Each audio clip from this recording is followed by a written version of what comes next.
The third and final point that I wanted to make is it's not all men, but it's enough.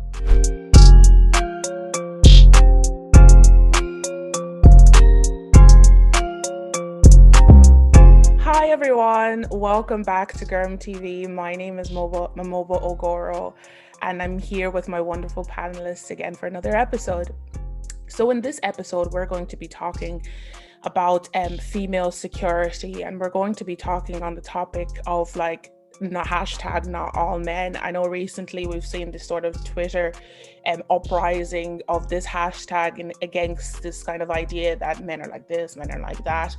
And it was a topic that actually one of our panelists, Tabby, came up with. And I thought it was really good that we kind of delve into this conversation because it's really important, and it goes back into female security and how women are feel safe in our society. And there's this idea that in the Western world that we're all equal and everyone has equal rights and things like that. But going back into the recent events that have happened in the UK, there has been a latent conversation of actually, are women really safe in society today? So Tabby, can you just explain to us why you kind of brought this conversation about or wanted to bring this topic for us? Yes, to keep it succinct, essentially is because of the Sarah Everard case. It went viral. It was an awfully tragic story, and it sort of started the conversation of femicide, gender-based violence, and the statistics that came out were 97% of women, which I just found that to be a mind-blowing statistic. Because as I've said before previously, if we were told that 97% of men will eventually be abusers in some regard, I feel like it would be a much bigger conversation. And I don't know whether it's because that statistics, 97% of anything, particularly something so heinous, is just shocking. The fact that this hasn't been, classed as an epidemic, or maybe it has, I don't know. But that's why I just wanted to open up the floor and have you guys and myself talk about it. Thanks a million, Tabby. And I think it's a really important statistic there that you highlighted. And it's important that we have conversations with both men and women and people of all backgrounds to kind of delve into this topic and really talk about the safety of women in our immediate society as well. So I think Tiziana, you had your hand raised to start off the conversation. Yeah, when I was researching this, I was thinking mainly about domestic violence because many women are killed by a partner, either a current or former partner. And I was checking the websites of Women Say It, and at least 10 women, about 10 women a year are killed by men, and those are examples of femicides.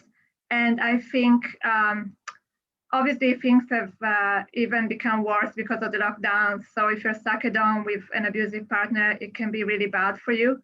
And there is a correlation between domestic violence and femicides in that, I guess, in many cases, the perpetrators of femicides had already committed domestic violence in the past, but for some reason, either the women were not able to speak out against them, or even if it went to authorities, nothing was done about it. And then things got worse, they escalated, and then they were killed. So I think, and that's a big difference with men, because I think in general, most men are killed by strangers or in gangland violence, as opposed to women who are killed not only but mostly by people who are known to them. So partners or relatives, often male relatives. So I was thinking about that. And also, of course, women often bear the brunt of conflict in wars. They're often raped and tortured. That is something very sad. And I guess there is a link between domestic violence, femicide, and toxic masculinity. But that doesn't mean that all men are potential, killers or murderers. I think, we can't say that. Obviously, it's not true. So yeah, that's something I was thinking about. But it's a very challenging topic, I guess. And it is scary to think that for many women, even, if you want to go for a walk, it's not safe really. And So you can be attacked by random strangers or by people that you know well. It is scary.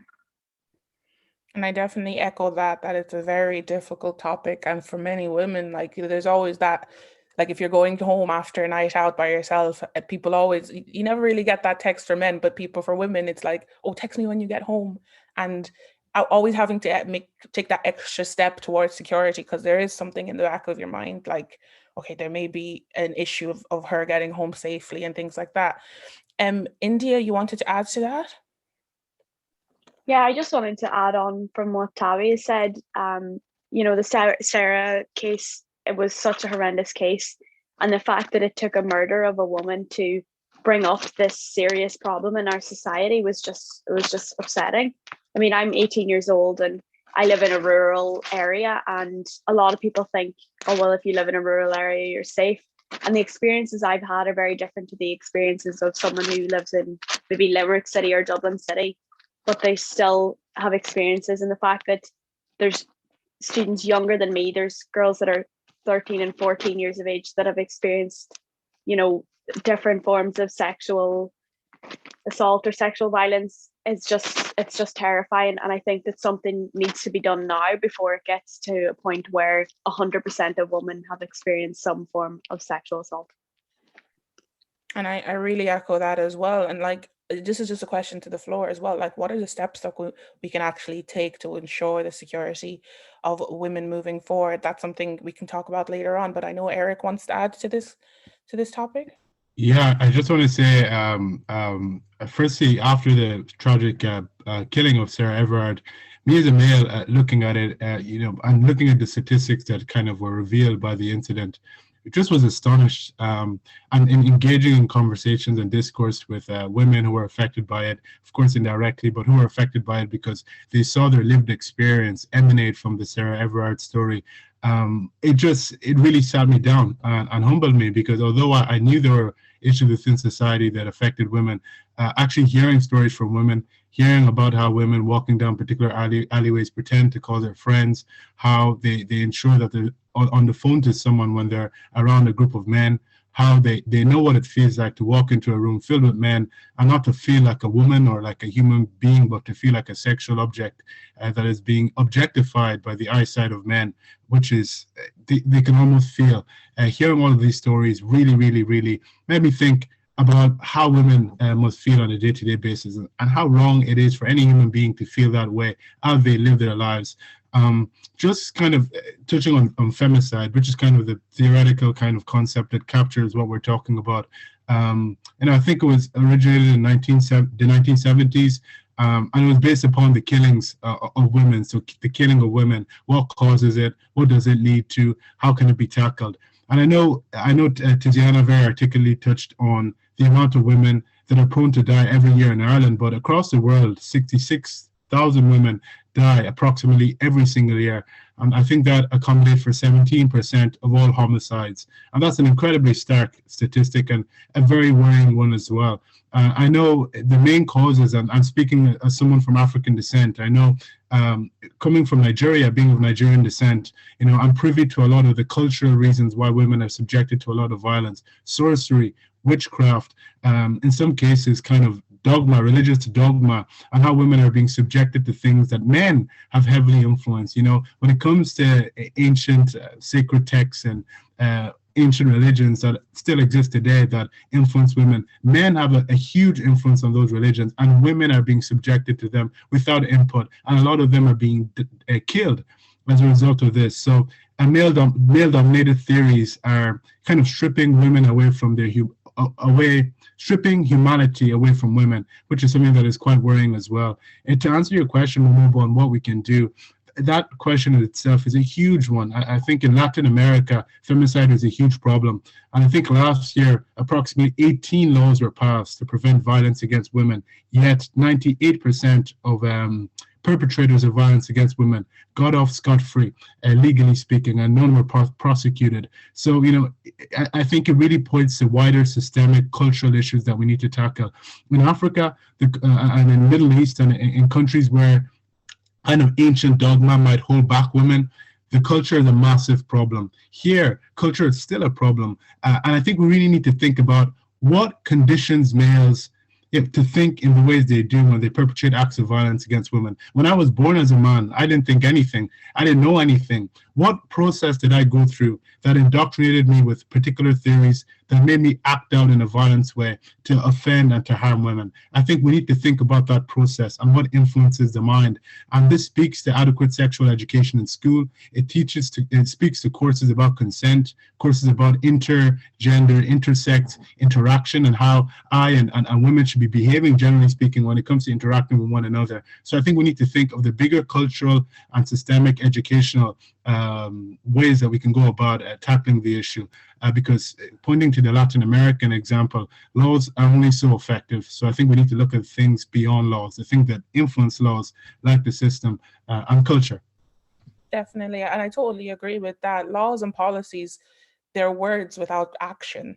So if that action is not being taken by the wider people and the wider society, then they're just ineffective. And I really liked what you were saying in terms of we actually need to tackle the culture around it. And that definitely starts with education. It starts at how do we actually raise our children on gender terms, let's say. How do we raise boys and girls, and how do we raise them to perceive themselves as individuals, and then grow up to being whoever they're going to be as adults and in their further relationships. So it's really important that we engage in that conversation now for the generations in the future. Tabby, did you want to add to that? I did. I wanted to go over some statistics, both home and internationally. I think home is important because it's important for us to sort of place the figure in our head and then relate it to where we live. So in 2019, there was 19,215 disclosures of domestic violence to women's aid.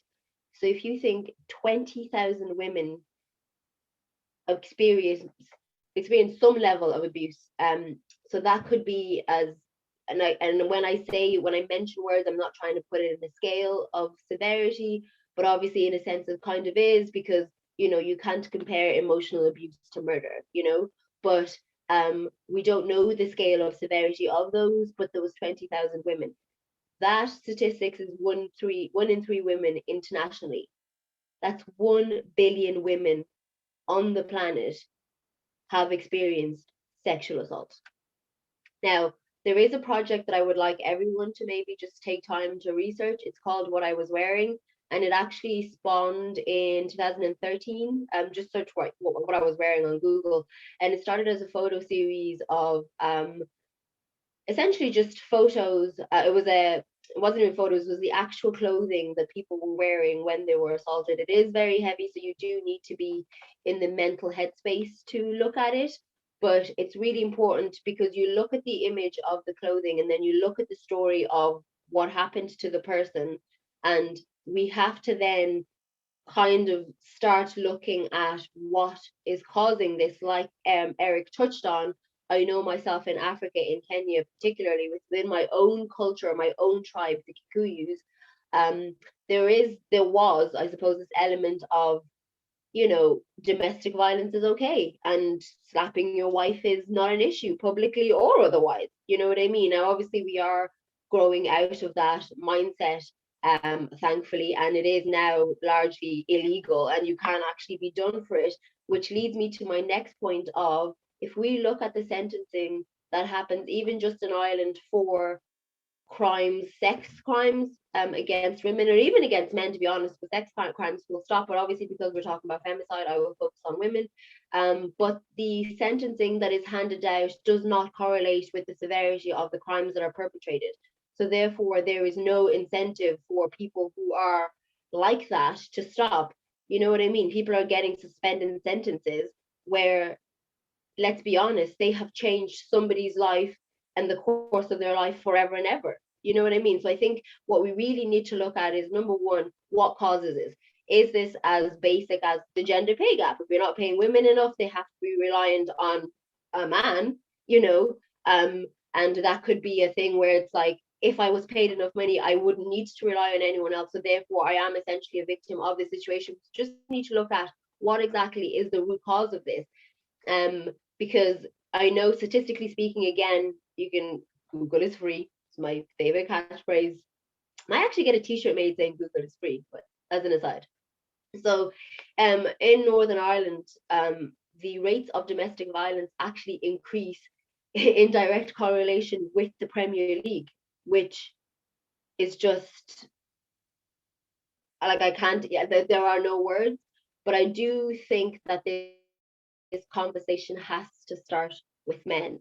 So I would like to hear from the men of the panel, just because I cannot stress enough to you, whether it's femicide, whether it's racism, whether it's whatever. I think we can all agree in the hierarchy, if that's what you want to call it, of privilege. Cis white men are the pinnacle, and I cannot tell you how many of my friends that I have said, I promise you, you don't know the power behind, bro, that's not really cool. Like, it doesn't have to be a big lecture. It doesn't have to be a big, long thing. You don't have to pull out statistics. You just have to be the one guy in the group who goes, yeah, that's not really cool. And that's it. And if men, I feel like, recognize the power that they have within their friend groups to actually change the narrative and change the mindset and have these conversations, then we could actually start to move forward. Definitely. And I totally agree with that. I'm of the mindset, and I imagine a lot of you agree, that when it comes to issues relating to a subset of people, it's not only that subset of people that should be talking about it. If we want to create an equitable and unified society, the people who hold, let's say, the majority or the power in that situation, they definitely need to talk about it.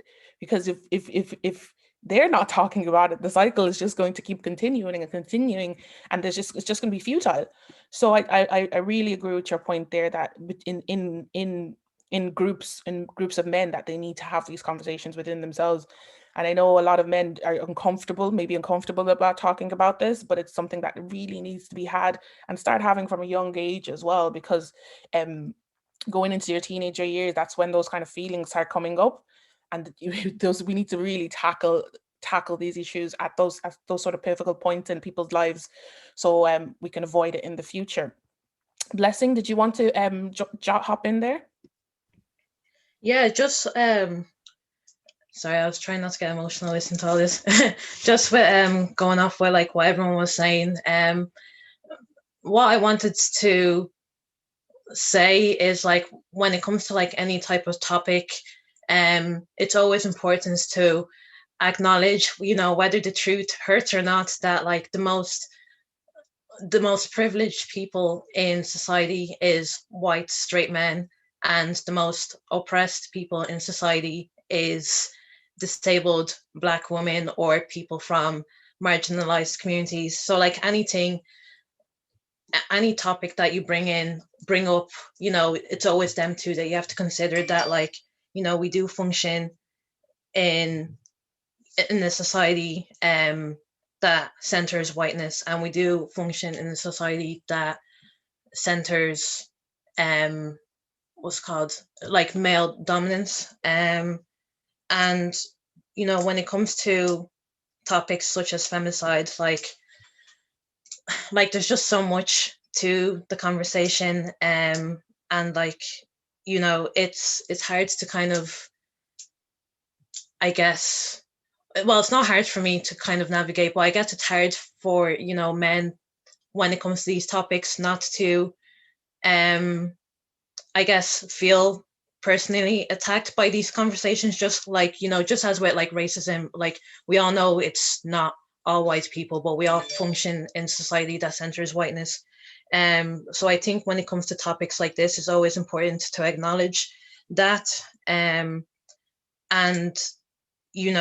at the end of the day, when it comes to finding solutions, such as this topic, I think it's important. I don't know who said, I think it's just important for men to really know that they have a privilege in society to lead the drive in that, because at the end of the day, it's the same as with racism. I can talk about racism, no one's going to listen to me. Whereas like, if you're a white person, you're going to use your privilege to bring about change. So when it comes to this conversation, it's important for men to know that,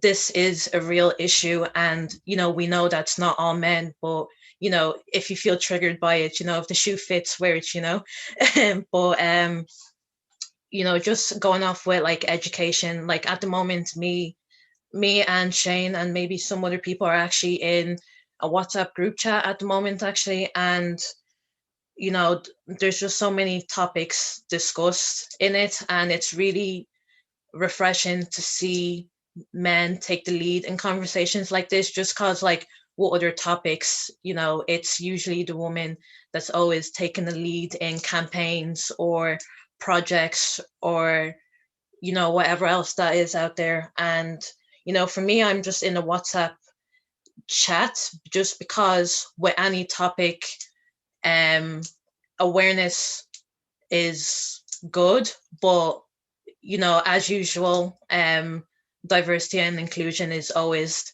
left out. So for me as a Black woman, I'm just there in the chat, not to do the work, but to make sure I can kind of contribute any perspectives, as a Black woman, when needed, to bring it up. And what Eric said about like, I think it's just hard for maybe men and people in general in Western society to kind of understand how serious femicide is, just because you don't see, like, the struggle is valid, but you don't see as much damage in Western society as you see it in African cultures. Like, just because something is traditional or cultural doesn't mean it's right all the time. And just like, with my personal experience of like, being born and raised in Ireland and then coming from a Nigerian background culture,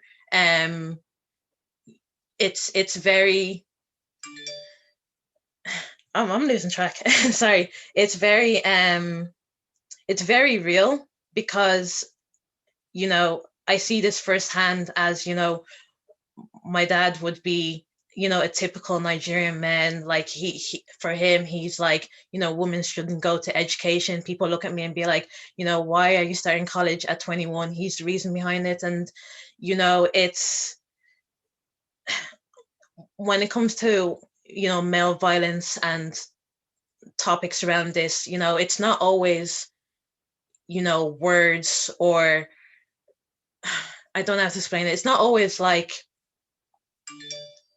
there's just so much ingrained into society. Like, it's not like with racism, it's not always like slurs or that type of stuff. It's systematic. It's just so much. Sorry, I know I'm like going off on a tangent because I'm getting stressed a bit, but like I think, just to round up, what I'm trying to say is, education is a personal responsibility, and education goes such a long way. And I think we just need to kind of question the society we are all raised in, and to undo a lot of the things that are seen as acceptable.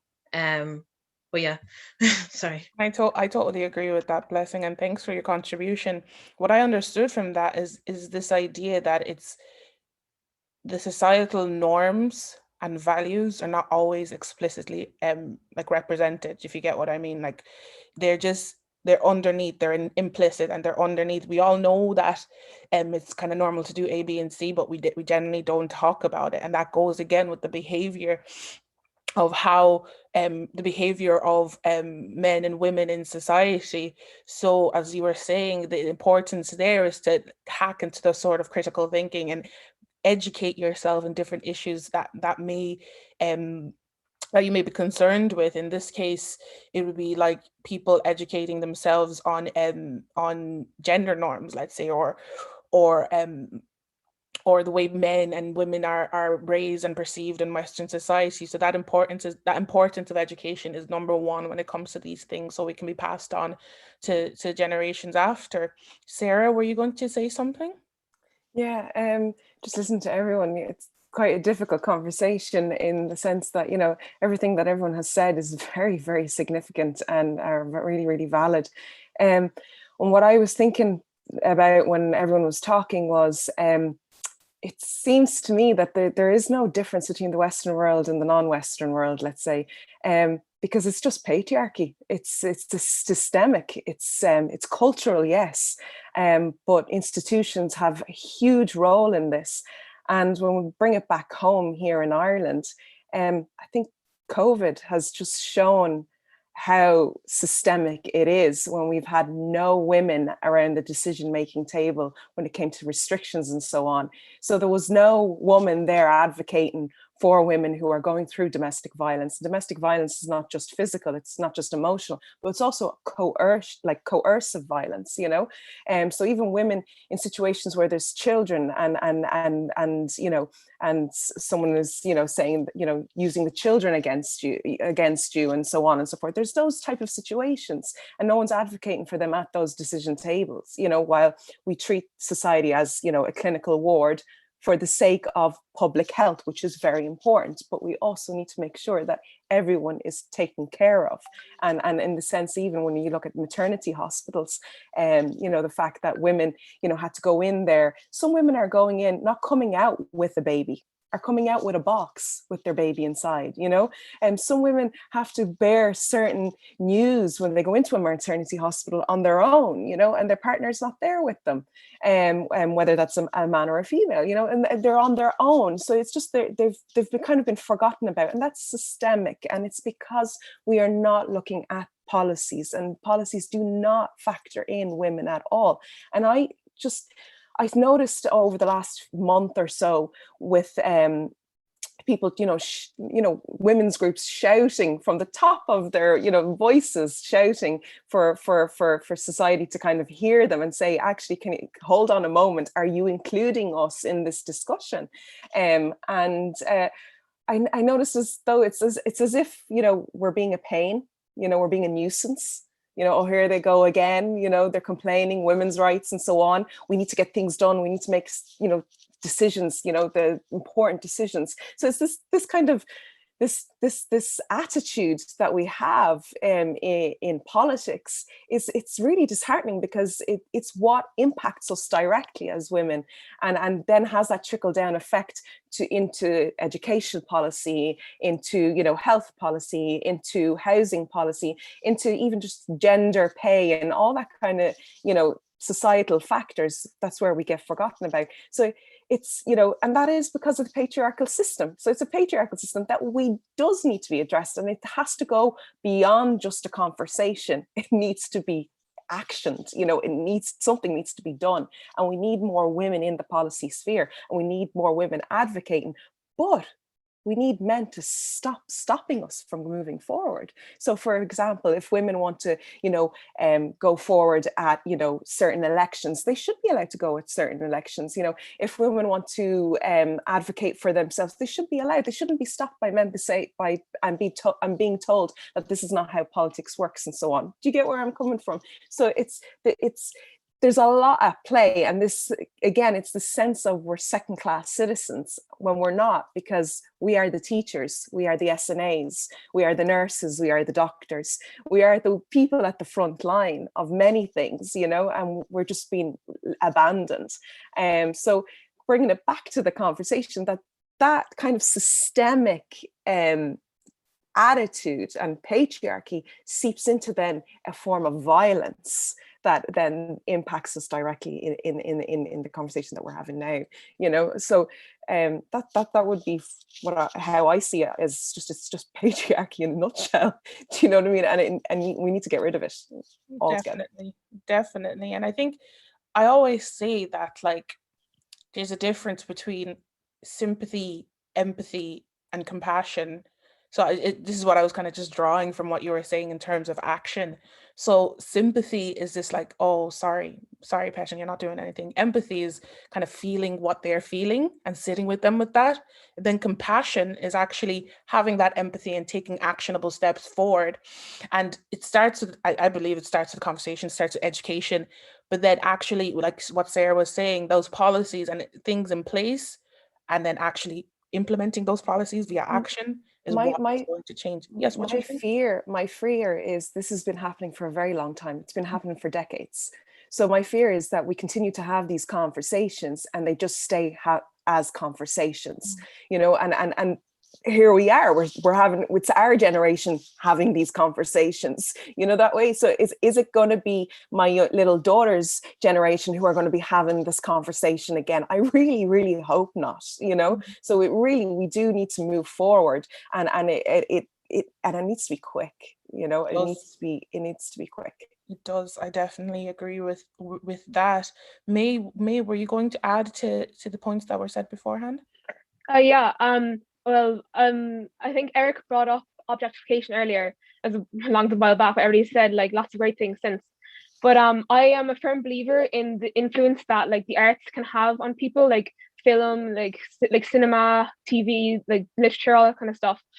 And the problem is that like Hollywood is dominated by male directors and male writers and male producers. So women don't usually get to be behind the camera, only in front of it. And when they are in front of it, they're not treated like humans, and like they're treated like objects. And this objectification leads to dehumanization.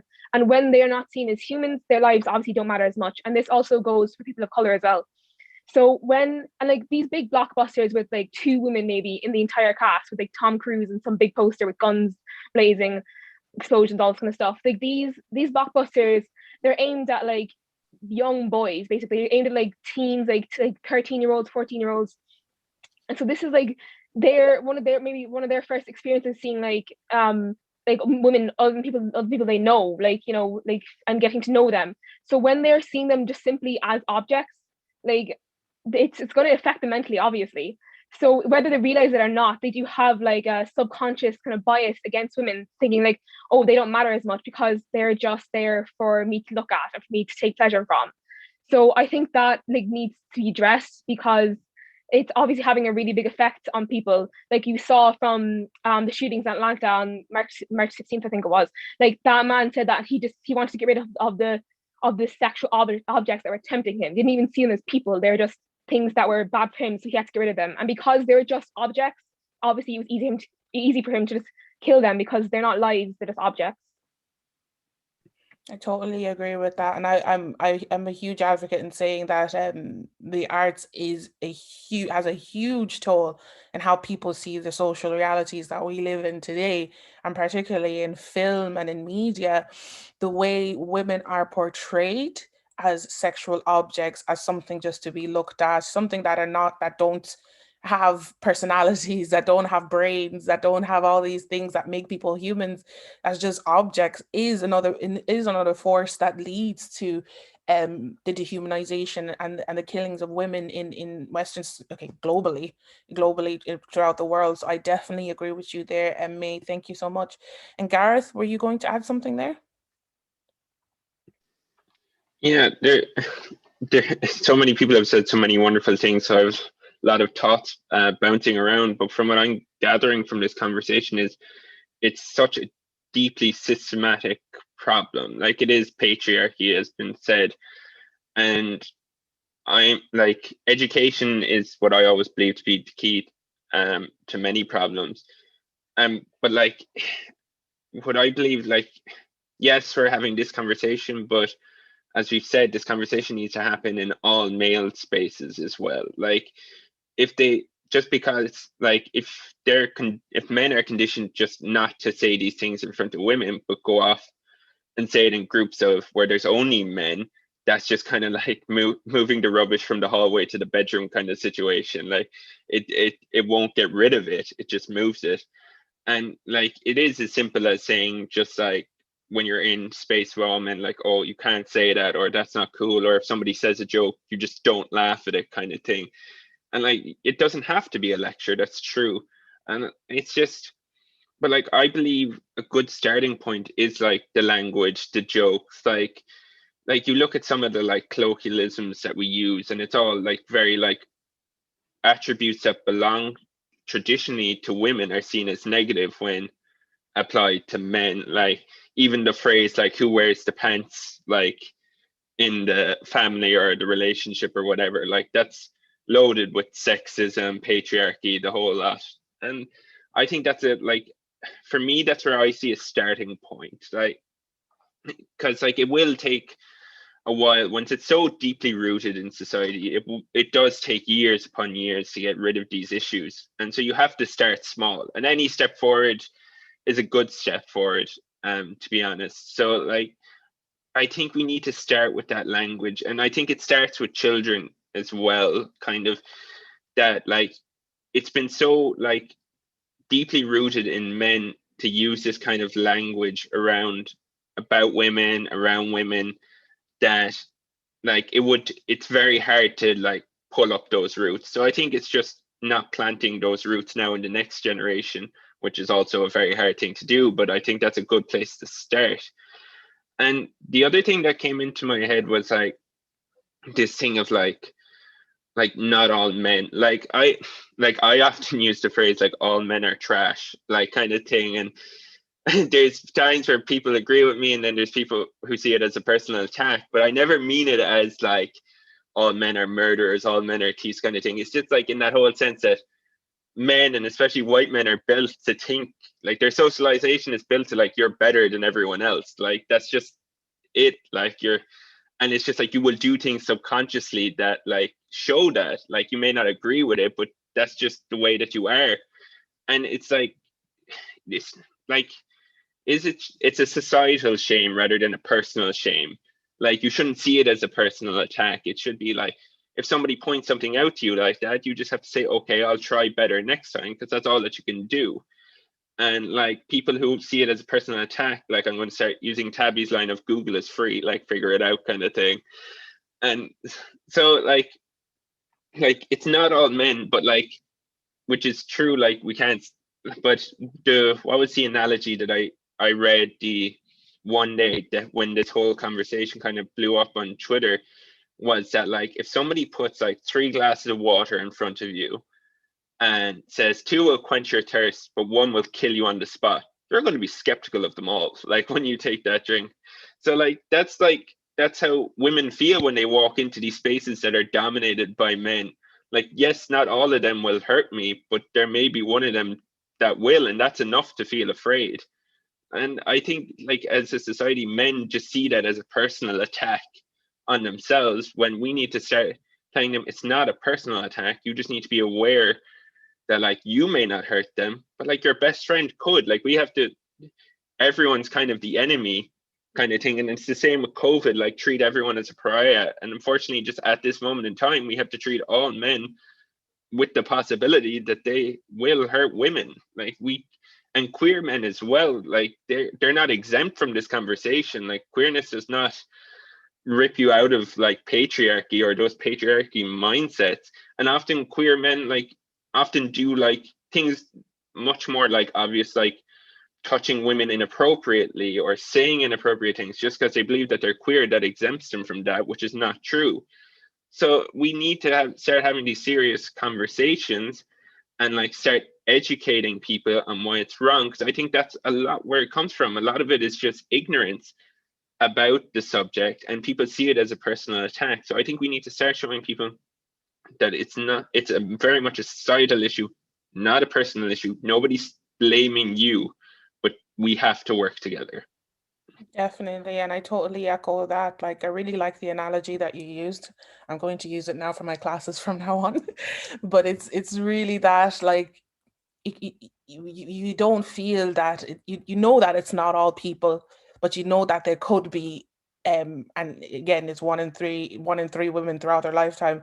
So you know that there could be a chance of having that. So in the back of your head, a lot of women are just very skeptical of all.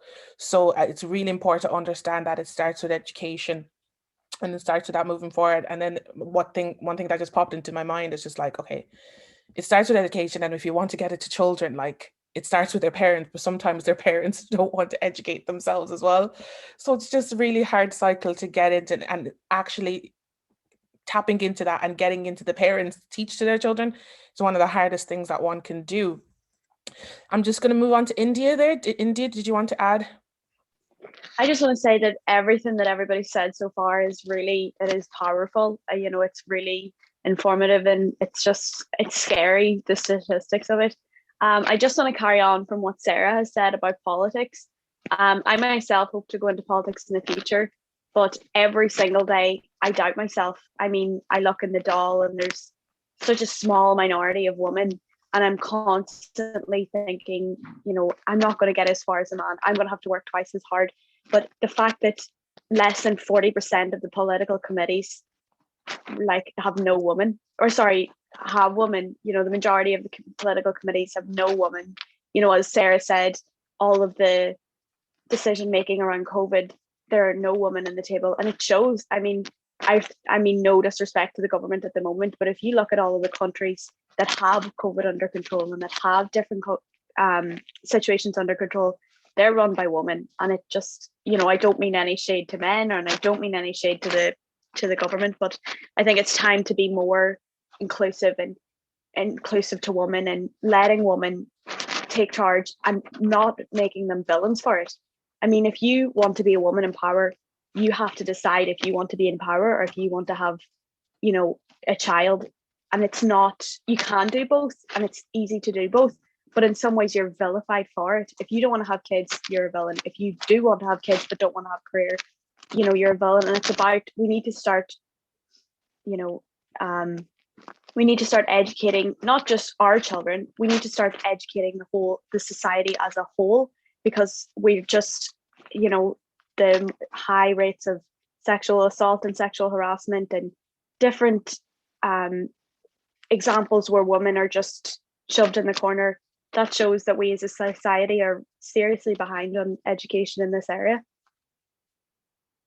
I totally agree with that. And I think in terms of politics and including people in the table, like I think it was Gareth that said it a couple of episodes ago, that everyone needs to be included in the conversation, and having in terms of politics and in terms of people in positions of power, we're not going to have an equitable society if it's only one perspective that's there. So it needs people, there needs to have that inclusion in positions of power, and that includes having female voices there. And especially, as you said, in COVID as well, the lack of a female voice is very evident in the way things, healthcare and all these things that have been happening in COVID. It's very evident that that there was that gap there.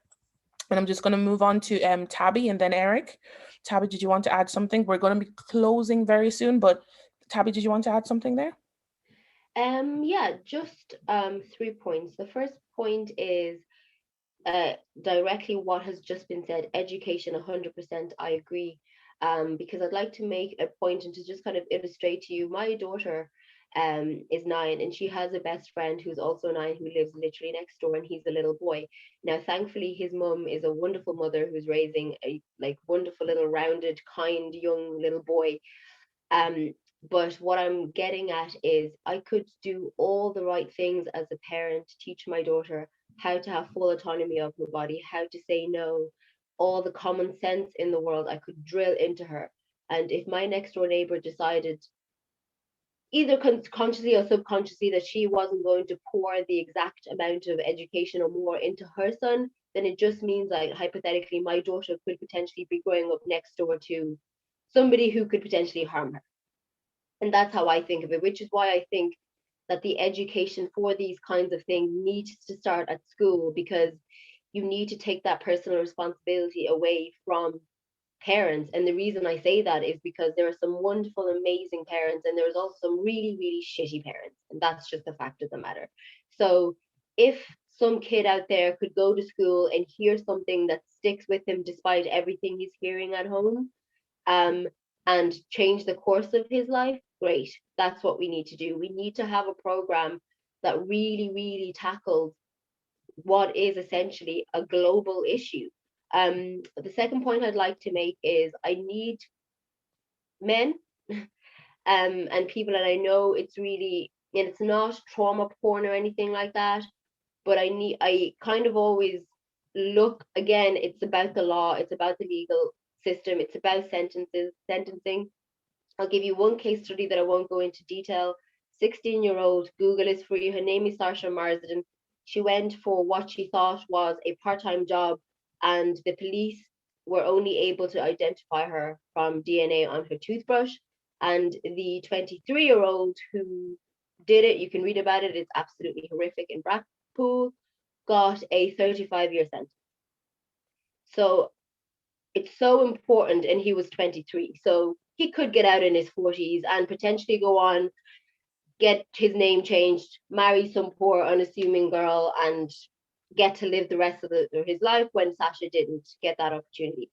So I think people really need to look at the impact and the importance of what we're talking about, and how important it is to make sure that your immediate circle is straight. The third and final point that I wanted to make is, it's not all men, but it's enough. Yeah, that's very powerful. That's very powerful. And I no, I have no words. It's not all men, but it's enough. And I totally agree with that. And Eric, did you want to say something there? Yeah, only briefly. I just wanted to say firstly, on the point regarding political representation that Sarah and India spoke to, I think it was a UN report. I think it was UN or the World Health Organization that stated that in countries where female political representation was low and gender inequality was high, women were more susceptible to contacting or being subjugated to violence perpetrated upon them by men. So that speaks to the need to amplify political representation when it comes to females getting involved in politics and opening doors and pathways for women and young women to get involved in politics. So when I hear that India wants to get involved and run for election, it definitely brings a smile to my face, because in order for us to tackle these issues systemically, we need bright young political figures like India to get involved. And I guess I know our critiques of femicide, of course, come from a moral, decent place, but nationally speaking, moving away from our kind of humanistic utterances. Karl Marx actually said that social progress within a nation can be measured by the social position of the female sex. And India spoke to this. All effective governments in regards to COVID-19, and when it comes to many other policies as well, that have been enacted by particular countries, have been introduced with diverse cabinets that are filled with men, but also women. When women are advanced within any country, look at any country in the world where women have a prominent place, when they're given a seat at the table, you can't show me one country where there is diversity within a cabinet or diversity when it comes to decision-making tables, and show me regressiveness. But any country that is regressive when it comes to anything at all, be it poverty, be it economic deprivation, or be it violence against women, there will always be a lack of diversity. That will always be a problem. So we need to ensure that we secure a place for women to get involved politically, generally speaking, because it's not only in the interest of us as individuals from a humanistic, moral standpoint, but it's in the best interest of the development of any country in the world. It is the measure and the yardstick with which you can use to measure social progress within a country. So it's something that we need to guarantee. And lastly, when it comes to a lot of social issues and conversations surrounding them, education is a word that is so frequently used, to the point that it feels sometimes, not unlike in conversation like these, like a cop-out. Anytime I say education, education, education, education, it's kind of like, okay, education will end there. There's nothing more to add. But in this conversation, education is truly a device that can be used to change a lot of things, because as Tabby so beautifully kind of said there, that boy that lives beside Tabby, if he does go on to do something that is horrendous towards a woman, it is something that he's indoctrinated with that spurs him to do that. It's not necessarily genetic, but it is a theory, it's a concept. So we need to ensure that we're filling everyone with positive concepts that inspire us to treat to one another in a positive way, because the patriarchy is a systemic issue and we need to take systemic approaches to tackle it. But in the meantime, we can use education to move males like me, like Shane, like Gareth, away from thinking in the regressive ways that we tend to think in, and towards more positive ways when it comes to women and ourselves. So yes, this is all I have to say. Thank you so much, Eric. And yes, definitely education is that's my thing. Education, educate, learn. Google is free. We need to actually hone into that, and it's really hard when people don't want to be educated themselves. But as long as we keep advocating for education, let's say within our social circles, and then obviously advocate for wider systemic policies to change, that's the way we can move forward as a society. So I'm going to move on to Sarah and finally Shane before we get going. Before I make my point, it's great to hear that India wants to go into politics. I actually work in politics, India. I don't know if you know that. And there's a lot of women behind the scenes but a lot of these women behind the scenes are put in positions that are lower than their counterparts, or they're acknowledged, but their research and work is not acknowledged. And I've witnessed it, I've been there, I've seen it, where they don't get promotions because they're going on maternity leave. I've been there, I've seen it, I've witnessed it. So there's a huge challenge in politics. And I just want to say, please, please go for it. And if you need a campaign manager, I'm sure that all of us will jump on that campaign, you know? So go for it. I'll take charge of media. So don't hold back. And it will be a challenge because there is social media platform. There are, you know, there are people that don't want women at the decision at the decision-making table. They don't want us there. They feel threatened, and they shouldn't feel threatened because we're going to complement all the policies going forward. We complement each other. So there should be no sense of feeling threatened, but go for it. I think listening to everyone, and to be honest, I actually teared up listening to that, just that powerful statement, not all men, but it's enough, you know. Wow. One of the things that came to my mind, one of the key words is respect. We need to start respecting women, and we need to start acknowledging women and not see them as a threat. So respect is a key thing, I think, that's missing in this. It's, you know, we've got empathy, we've got compassion and so on, but respect, where is that element, you know, that we seem to have for respect for animals and respect for, you know, different things, but we don't seem to have respect for women. And also then with regards to what Gareth said, yes, we do need to break that generation chain, that cycle, that kind of generational cycle.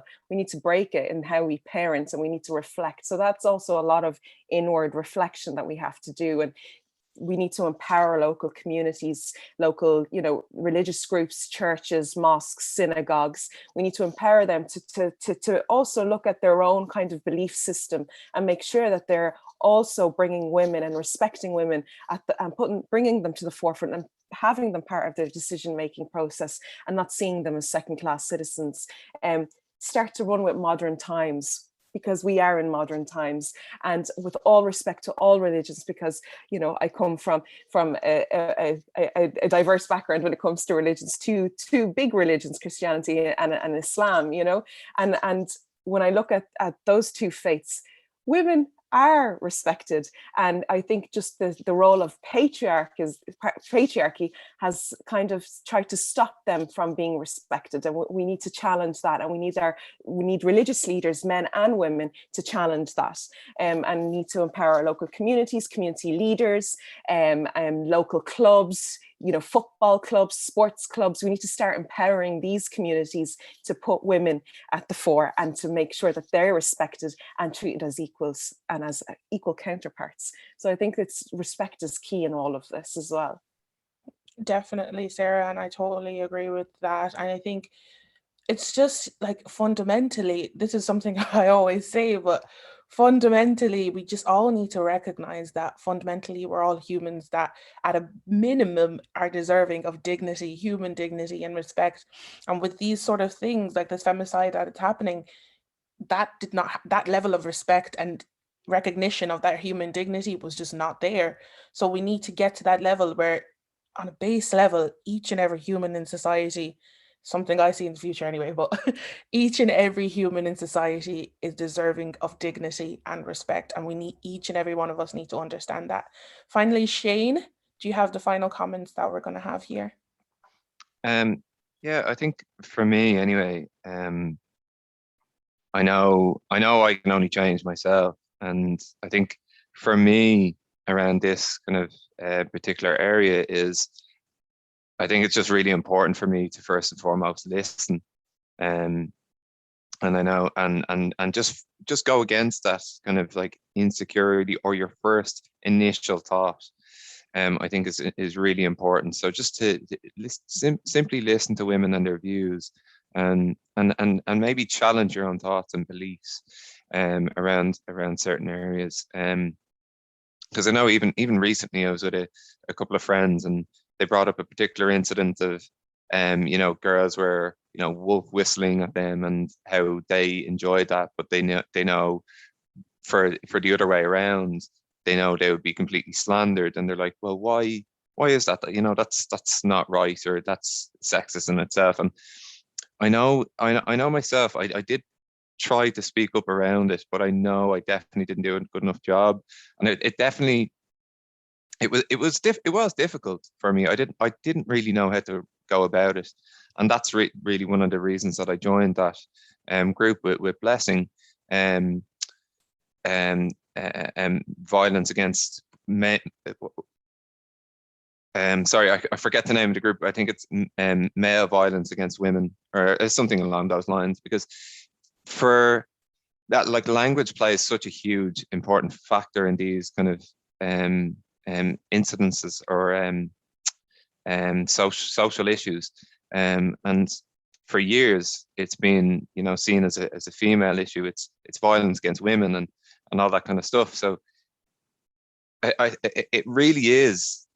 It is male violence towards women, and we really need to look at it like that. You know, and even for me, like, if and when that Sarah Everard case came up, and you know, it really highlighted how privileged, again, how even more privileged that I am, or I'm more aware of how privileged I am, should I say, really, because I've often gone out, even just like running at all hours of the night, and never been really threatened. I've never felt my safety has ever been threatened. But anytime that I have been out when it's in the midnight hours or whatever it is, I'm not ever threatened by. I'm not ever worried about a single girl or a group of girls that I potentially might be harmed by. I know who I'm going to potentially be harmed by, or where the threat may come from, and it's definitely not women. So male violence and these issues of violence is a male issue, and it also directly and negatively impacts men too. So we really need to look at it from that perspective. And yeah, first and foremost, as I say, I know I need to change myself. I'm the only person that I can change. It is difficult and it is challenging to have these conversations, but they're absolutely necessary. I'm not good at them, I will definitely say that. But I know I need to continue to push myself to try and be better. I might fail. I definitely failed in that instance. But failure is the first step to improvement. So I'll leave it at that. Thank you so much, Shane, and thank you everyone for having this conversation. I think this was a really powerful conversation to have, and each and everyone's points kind of brought everything to light, and brought up the fact that this issue is still a pressing issue in most, if not all, societies around the world. And we need to truly understand that at a base level, women are deserving of that human dignity and respect. And I kind of want to close this conversation with what Tabby said, that it's not all men, but it's enough. So thank you again for having this conversation, and we'll see you in the next episode.